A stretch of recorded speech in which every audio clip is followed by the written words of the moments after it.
পৃথিবীর বুকে সব থেকে শক্তিশালী জাতিকে আল্লাহ তাআলা কেন ধ্বংস করেছিলেন? এই জাতির নাম হলো আদ জাতি। তারা বিশাল দেহের অধিকারী ছিল। তারা বড় বড় পাহাড় কেটে প্রাসাদ তৈরি করত, বড় বড় শহর তৈরি করত। তাদের প্রযুক্তি ও ক্ষমতা অনেক আধুনিক ছিল।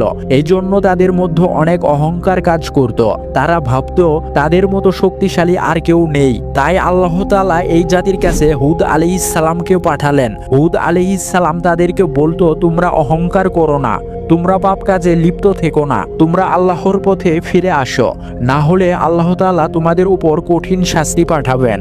কিন্তু আদ জাতি আল্লাহকে অস্বীকার করলো এবং অহংকার করে বলল, আমরা এতটাই শক্তিশালী, আমাদের উপর কেউ শাস্তি দিতে পারবে না। সময় চলে আসলো ধ্বংসের। আল্লাহ তাআলা তাদের উপর ভয়ঙ্কর বৃষ্টি ও ঝড় পাঠালেন এবং সে ঝড় 7 দিন পর্যন্ত চলতে থাকলো। এই ঝড় এতটাই ভয়ঙ্কর ছিল যে তাদের বানানো বড় বড় প্রাসাদ ভেঙে পড়েছিল এবং এ আদ জাতি মুড়ে মাটির সঙ্গে মিশেছিল। সুবহানাল্লাহ।